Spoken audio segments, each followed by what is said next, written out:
خیر بہرحال کیسے سمجھیں کہ نفس کا اژدہا مرا کہ نہیں مرا؟ اس کے لیے اللہ والوں نے لکھا ہے مدح و ذم برابر ہو جائے۔ مدح و ذم کیا مطلب؟ تعریف اور تذلیل دونوں برابر ہو جائے۔ تعریف کرے تب بھی دل کی کیفیت وہی ہو، اور کوئی ذلیل کرے تب بھی دل کی کیفیت، سمجھو دل کا اژدہا مر گیا ہے نا۔ تعریف کریں تو ماشاءاللہ ماشاءاللہ بہت اچھے ہیں، ہمارے ہیں، پیارے ہیں، دلارے ہیں، اور ذرا آنکھیں دکھائے تو نالائق ہے، کمینہ ہے، بدھو ہے۔ نہیں، نفس کا اژدہا بہت موٹا ہے ابھی۔ اس سے زیادہ ذلت کیا ہو سکتی ہے جو امتحان رشید احمد گنگوہی کا لیا گیا ہے؟ لیکن حضرت دیکھ رہے تھے کہ دل کی کیفیت وہی ہے جو تعریف کرتے وقت ہوتی ہے، گویا نفس کا اژدہا مر گیا۔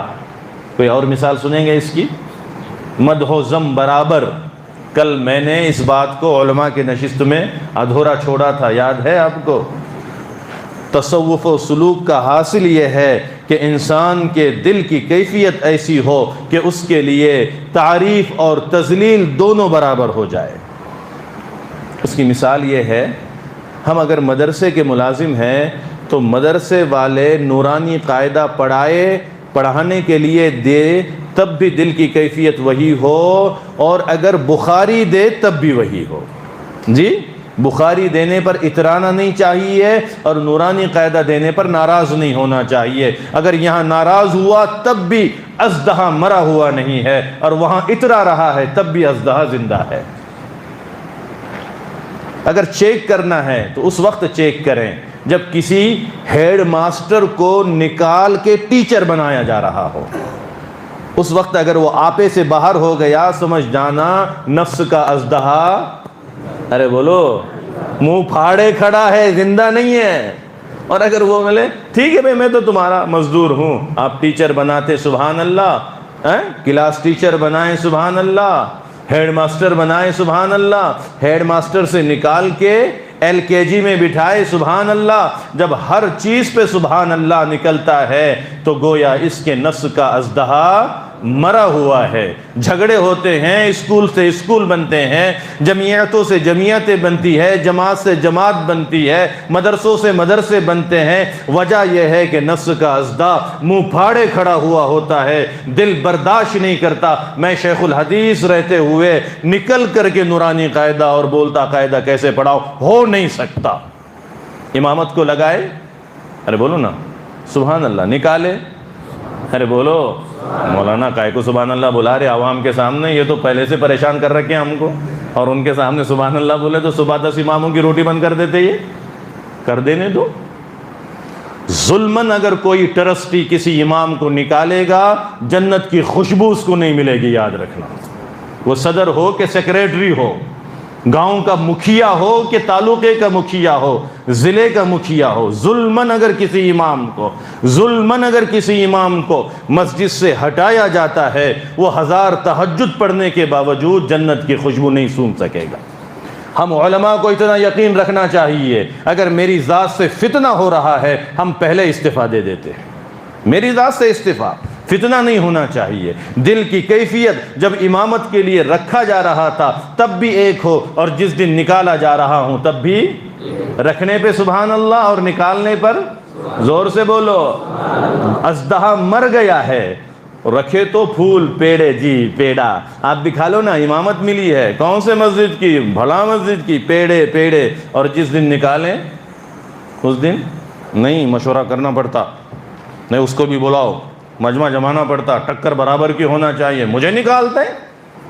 20 سالہ سروس ہے میری، مطلب ہے کہ اژدہا، ارے بولو زندہ ہے، کیا بھی نہیں ملے گا۔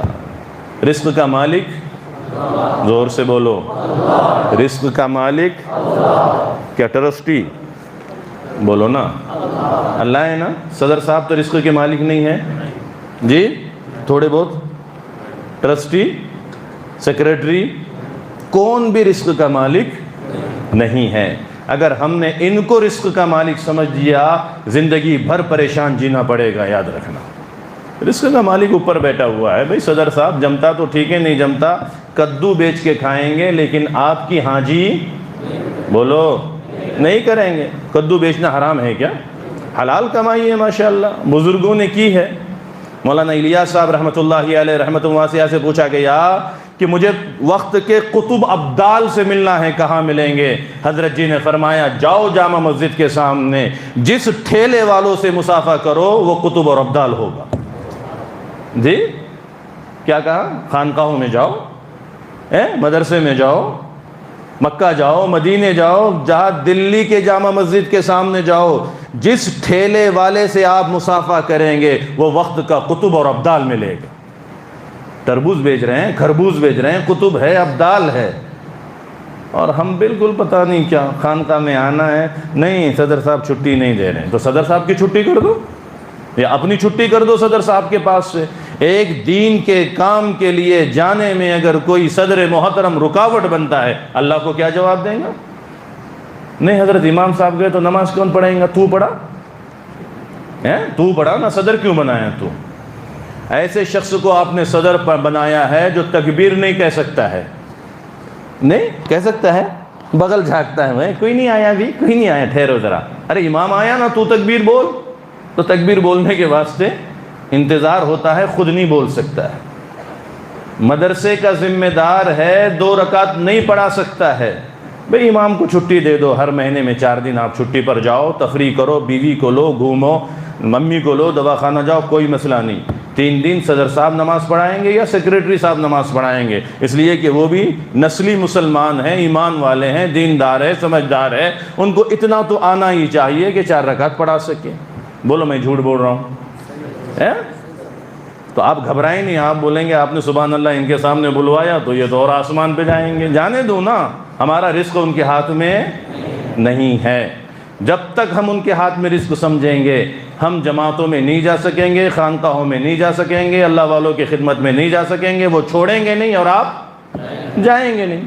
اس سے بہتر ہے جب امامت کو رہو تو شرط خود رکھ کے رہو کہ مجھے اتنی چھٹیاں چاہیے, اگر دیتے ہیں تو امامت کرتا ہوں, نہیں تو خدا حافظ. کیا ضرورت ہے غلام بننے کی؟ ہم امام کے نام پہ غلام بنتے ہیں, امام نہیں بنتے ہیں.